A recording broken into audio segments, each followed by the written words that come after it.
이 히브리서는 구약 성경으로 말하면 뇌익기와 같은 것입니다. 뇌익기. 뇌익기입니다. 제사 예법. 그러니까 뇌익기는 창세기, 출애굽기, 뇌익기 세 번째 있는 뇌익기는 전부 제사 예법입니다. 제사는 어떻게 드려라. 이렇게 드려라. 그러니까 그렇게 드리지 않으면 하나님이 안 받아버려. 그렇게 안 드리면 안 받는 것이 아니라 죽여버렸어요, 하나님이. 그 정도로 하나님은 당신이 원하는 방법으로 하나님을 섬김을 받기를 원합니다. 자, 귀신을 섬기는데도 예법이 있어요.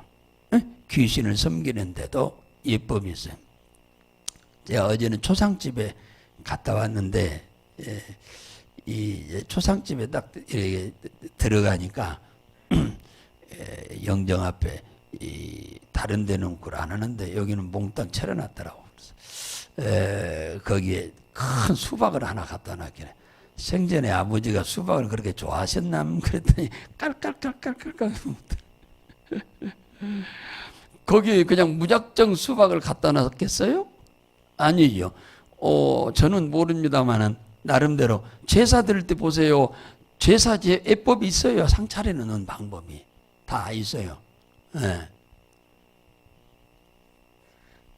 오늘 이 9장은 하나님의 백성이, 하나님의 자녀가 하나님을 섬기는 예법이 나와 있는 거예요. 방법.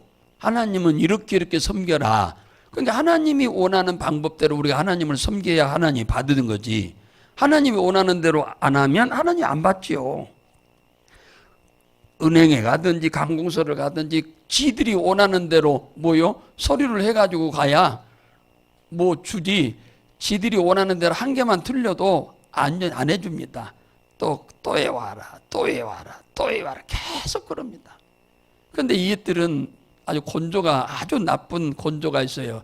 그 애들은 나중에 하나님 앞에 가서 좀 심판을 받아야 돼. 가면은 처음부터 다 가르쳐 주면 되는데 이것들은 아주 나쁜 습성이 있습니다. 이 공무원들은. 그래서 처음에 가면 두어 개 해오라고, 또 갖고 가면 또 이거 해오라고, 또 가지고 가면 또 이거 해오라고. 아주 나쁜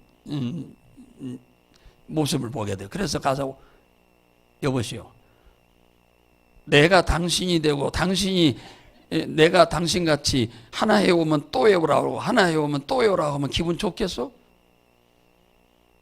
정직하게 그런 짓 하면 안 돼. 아주 나쁜 놈 같으니라고 내가 그래 버렸지. 이게 아주 우리나라 사람이나 나쁜 인간들이 다 그런 건 아니지만은 아주 나쁜 애들이 있어요. 우리나라 사람들. 이게 하나님을 섬기는데도 예법이다. 예법이. 그러니까 하나님이 원하는 방법으로 이렇게 섬겨야 한다. 이것은 모세가 이스라엘 백성들을 출애굽시켜 가지고 시내 산에 올라가서 40일 금식할 때 성막을 지을 수 있는 그 예법을, 쉽게 말하면 설계도를 준 거예요. 이렇게 하나하나를 무슨 재료로, 길이는 어떻게, 폭은 어떻게, 높이는 어떻게, 색깔은 무엇으로, 나무는 무엇으로, 그 일일이 하나님이 다 가르쳐 주었습니다. 적당하게 네가 알아서 해라. 그게 아니에요. 하나님이 원하는 방법이 정확하게 있어요. 그래가지고 뭘 세웠냐 하면은 성막을 세운 거예요. 성막은 우리가 하나님을 섬기는 예법입니다. 예법. 그러니까 딱 성전에 들어간 마당에, 성전 마당, 그러니까 대문을 들어서면서부터 어떻게 해야 할 것인지를 가르쳐 주고 있는 거예요. 대단하죠. 대단해. 이때 당시에는 출애굽하는 광야 생활에서 하나님이 성막을 지으라고 했기 때문에 이 건물로 지을 수가 없죠. 고정적인 이 건물로 세울 수가 없으니까 천막으로 세운 거예요. 천막으로. 그래서 며칠 있다 또 거둬서 또 갔다가 또 그쪽에 가서 천막을 치고 성막을 치고 또 있다가 어느 때는 하루 만에 가기도 하고 어느 때는 일주일 만에 옮겨가기도 하고 어느 때는 한 달 만에 옮겨가기도 하고 그랬어요. 그러다가 이제 가나안에 들어와 가지고 정착해서 살면서 솔로몬이 성전을 지었죠. 그 이후에 예수 그리스도께서 이 땅에 오셔서 교회가 세워진 것입니다. 그런데 이제 그러니까 구약 시대 성막 성전이나 이게 성막 성전 교회 이게 다 똑같은 거예요. 성막 하면 텐트로, 성전 건물로, 교회 하면 이제 신약 시대에 우리가 섬기는 예법인데, 대문을 이렇게 열고 딱 들어가면은 대문이요, 대문. 대문을 열고 딱 들어오면은 대문이 뭐요? 집 앞문이 아니잖아요. 밖에 담에 있는 문이 대문이잖아요, 대문. 대문을 이렇게 싹 열고 들어오면은 뭐가 있냐면은 이만한 이제 번제단이 있어요, 번제단.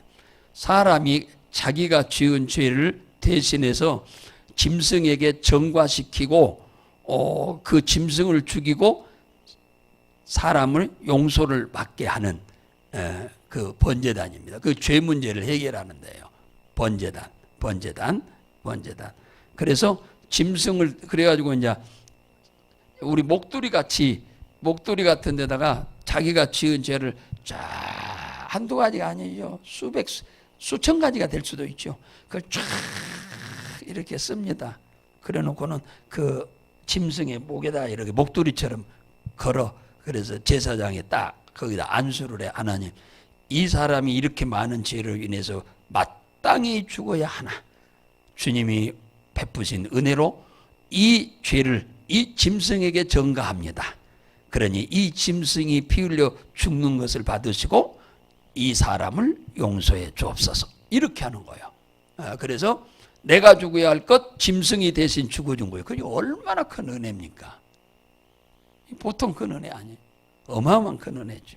자, 여기서는 쉽게 말하면 우리 우리 인간들의 원죄라고 한다고 하면은, 아담의 원죄라고 한다면, 그 다음에 조금 더 들어가면, 그러니까 집 안으로 들어가기 전, 현관문 들어가기 전에 뭐가 있냐, 물두멍이라고 하는 게 있어요. 물두멍이라고 동그란 이런 그릇에 항아리 같은 데다가 물을 담아놨어요. 거기서는 손과 발을 씻고 들어가는 거예요. 손과 발을. 이것은 우리들이 생활 속에서 범하는 자범죄를 씻는 것과 같은 거야. 자범죄. 이건 원죄를 해결하는 데라면 손발은 매일 씻어야 하잖아요. 하나님 앞에 갈 때마다 씻어야 돼. 들어갈 때마다 손발을 씻는 게 자범죄를 해결하는 거예요. 원죄와 자범죄. 그러니까 원죄는 아담이 범한 죄고, 근데 그 아담이 범한 죄가 우리에게도 전가됐죠. 그래서 원죄 문제는 번제단에서, 자범죄도 저는 우리가 물로 손발을 씻어서 깨끗하게 한 다음에 어디로 들어가느냐? 이제 집 안에 성막 안으로 들어가는 거예요. 성막 안에는 두 칸이 나눠졌어요. 이렇게 두 칸이 나눠. 똑같아요. 교회나 지금 구약 시대의 성막이나 똑같습니다. 이렇게 막아졌어요. 이렇게 여기를 송소라고 그래. 송소. 여기를 지성소라고 그래. 예. 그래서 저기 딱 들어서면은 오른쪽에 떡상이 있어. 떡상이 있습니다. 떡상이란 말은 떡을 차려놓는 상이요. 이만한 상을 만들어서 거기다가 이스라엘이 12지파니까 떡을 매일 12개를 만들어요. 이쪽에 6개, 이쪽에 6개. 동그란 우리나라로 말하면 호떡 같은 떡을, 그 무교병이죠, 거기는. 그래서 이렇게 새로운 떡을 매일 해놔야 돼. 1년 12달 그것 안 바꿔놨다가는 그냥 죽었어요. 그래서 무슨 말이냐, 교회 오면 매일 뭘 먹어야 한다? 말씀을 먹어야 한다, 그 말이야. 말씀. 사람이 떡으로만 사는 것이 아니요, 하나님의 입에서 나오는 말씀으로 사느니라. 말씀으로 살아요. 우리가 그 다음에 이제 이 말씀, 그리고는 저쪽에다가 등대를 켜놔서 지금처럼 이렇게 전기등이 있는 때가 아니잖아요. 깜깜하니까 거기다 등불을 켜놨죠. 촛대요, 촛대. 촛대를 불을 켰어요. 이것은 우리들이 신앙생활 하면서 빛된 삶을 살라고 하는 거죠. 예수 그리스도가 생명의 떡이기도 하지만, 예수 그리스도가 생명의 빛이기도 하지만, 우리는 생명의 떡이신 예수의 우리 영혼이 살기 위해서는 말씀을 먹어야 하고, 육체를 위해서는 밥을 먹어야 하지만 영혼을 위해서는 생명의 떡이신 예수의 말씀을 먹어야 하고, 또 빛이신 예수 그리스도는 빛으로 왔잖아요. 세상에 빛으로 오신 예수여 그러잖아요. 빛 대신 예수. 다시 말하면 생명의 빛이 되신 예수인데, 우리들이 삶이 예수를 믿으면 세상에서 빛된 삶을 살아야 한다 그 말이에요. 그리고 이리 와서 이 안에가 두 가지가 있는데, 하나는 뭡니까? 향단이 있어요. 향단이. 향단이 하니까 나무에 누구 말하는 게 아니고, 향단이라고 하는 것은 여기서 기도하는 거예요. 기도. 이 안에 이게 나눠줬다고 그랬죠. 이 지성소요. 그 다음에 이제 안에가 법궤가 똑같이 두 개가 있는데, 향단과 법궤가 두 개가 있는데, 이게 여기서는 기도하고 법궤, 이제 하나님의 이 법궤 안에는 여기 나와 있잖아요. 오늘 여기 그 안에가 세 가지가 들어있다고 그러잖아요. 거기에 뭐뭐 세 가지가 들었다고 그랬어요? 만나도 들어있고 4절에, 그 다음에 아론의 쌍난 지팡이도 들어있고, 그 다음에 언약의 지팡이면 비석이면은 십계명을 말한 거예요. 십계명이 두 돌판으로 만들어졌잖아요. 하나는 1계명에서 4계명까지 하나님을 위한, 하나님을 사랑하는, 하나님을 섬기는 예법입니다.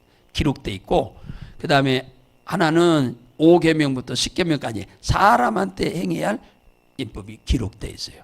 그렇게 두 돌판이 있어요. 그래서 이 법궤 안에다가 이 세 가지를 넣어 놓으라고 그랬죠. 넣어 놓으라고 그런 것입니다.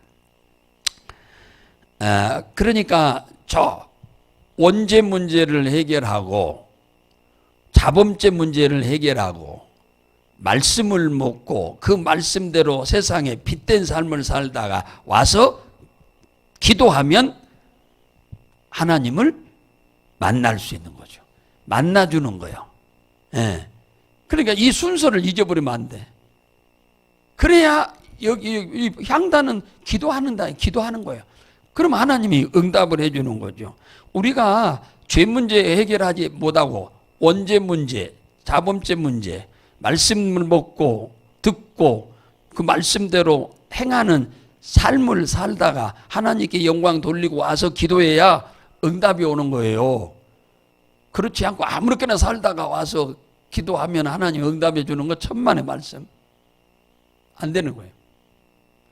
이게 구약시대에는 이 짐승으로 했잖아요. 그러니까 얼마나 번거롭습니까? 그런데 오늘 이 성경은 뭐라고 얘기하냐면 거기 나와 있네요. 저기 28절 한번 볼까요? 시작.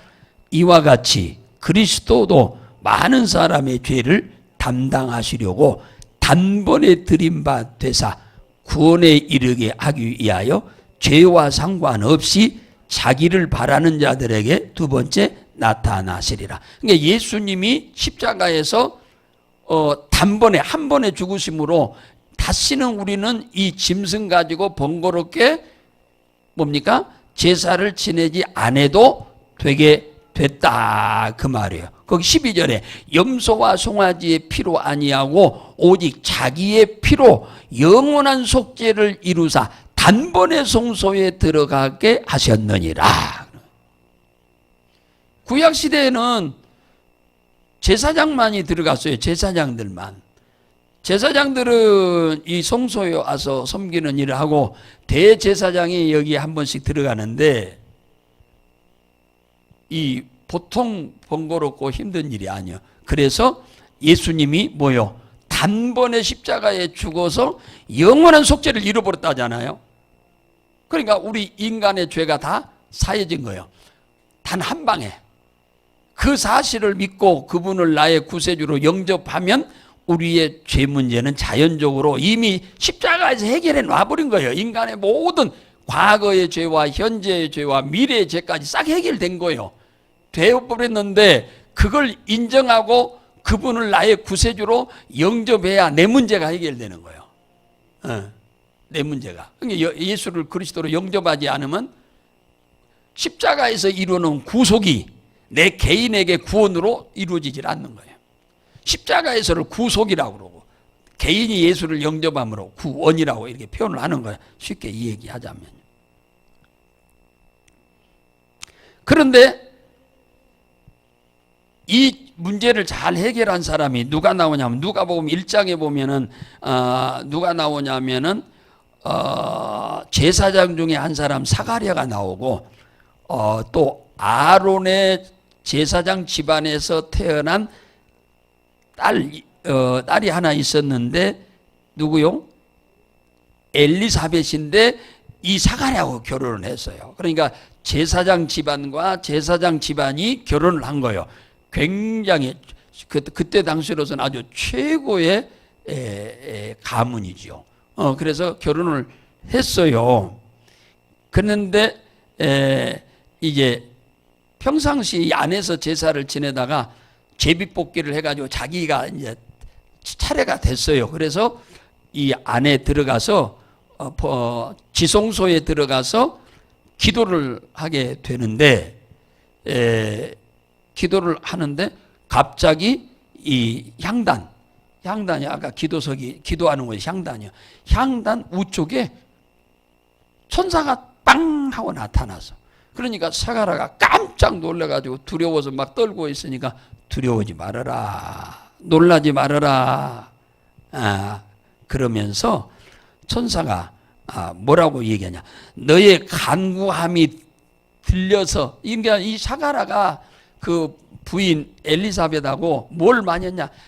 이분들은 가문은 최고의 가문에다가 돈도 많고 또 그런데 뭐가 없어? 자녀가 없어요. 자녀가 대를 이을 자식이 없는 거예요. 그래서 이 두 부부가 기도를 열심히 했어요. 이게 한 해 이태 연 것도 아니고 수십 년을 기도를 해왔어요. 그래서 이 사가랴도 노인 돼 버렸고 엘리사벳도 노인 돼 버렸어. 이제 노인 돼 버렸어.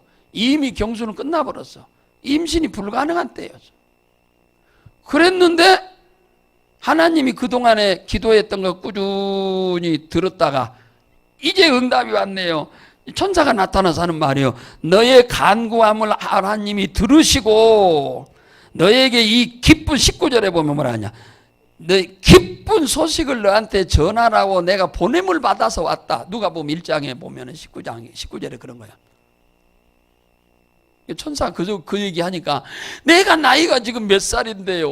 내 아내의 나이가 지금 몇 살인데요. 이미 경수가 끝난 지가 언젠데 지금 이 말이 이루어지겠습니까? 애를 낳겠냐 그 말이에요. 나이가 몇 살인데. 그러니까 응답이 자기가 지금까지 기도를 실컷 해왔는데 응답이 왔으면 아멘 할렐루야 이렇게 된 게 아니고 기도는 했는데 응답이 오니까 아이고 그게 어떻게 되겠어요. 이렇게 이제 사가랴가 반응이 이렇게 나오니까 이 천사가 하는 말이 그래?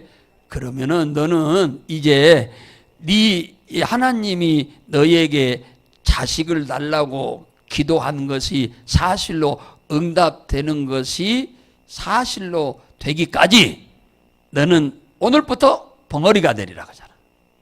벙어리가. 그래서 하나님이 약속한 대로 네가 원하는 대로 네 아내 엘리자벳에게서 자녀가 나오면 이름을 요한이라고 지으라 했어요. 요한. 이름도 하나님이 주었어요. 요한이라고 지어라. 이 요한이 수많은 사람을 하나님께로 돌아오도록 하는 전도자가 될 거다. 그래서 전도자가. 그러니까 기도하면 이 사가랴하고 엘리사벳이 기도를 할 때 자녀 달라고 기도할 때 응답이 너무 늦게 온 거예요. 이제 인간적으로 생각하면 좀 빨리 젊었을 때 응답이 왔더라면 이런 얘기를 안 했죠. 근데 너무 늙어버려 가지고 머리가 이제 파파가 됐는데 그때서 응답이 오니까 이게 반갑기도 하면서 진짜 이게 되겠냐는 거죠. 그러니까 하나님의 능력을 믿는다고는 하면서도 또 한편으로는 안 믿어지는 거지. 그래서 벙어리가 돼버려서 뭐요? 지성소에서 나오면서부터 벙어리가 돼버렸어. 말도 못하는 거야. 그러면서 엘리사벳 임신이 됐어. 사람들이 막 낄낄거리고 웃었죠. 할머니가 임신돼 있으니까. 신문에 며칠 전에 나왔는데 80살이 다 된 할머니가 임신한 사건이 나왔더만. 80살이 다 된 할머니가 임신이 돼서 기가 막힌 얘기 있더라고. 그러니까 성경에는 뭐 말할 필요 없지. 하나님의 능력은. 사랑하는 여러분, 오늘 여기서 여러 가지 예법 얘기가 나오긴 나왔습니다만은 중요한 것은 하나 잊어버리지 말아야 할 것은 하나님은 당신이 원하는 방법으로 섬김을 받기 원한다는 것 하나하고 기도하면 하나님은 반드시 응답이 온다. 늦게라도 와. 늦게라도. 할렐루야. 이삭은요, 어머니가 결혼하고 이삭이 결혼하고 20년 만에 임신됐어요. 누구를? 야곱이하고 에서하고. 그래서 쌍둥이를 20년 만에 임신했다니까. 한나도 결혼해가지고요 20년 만에 임신했어요. 20년 만에. 그런 사람이, 늦게 난 사람들이 다 훌륭한 자식들이 다 됐죠. 여러분, 여러분의 기도가 때로는 늦어질 수도 있으나 여러분이 그걸 신뢰하고 그 약속을 붙잡으면 반드시 응답으로 올 줄로 믿으시기 바랍니다.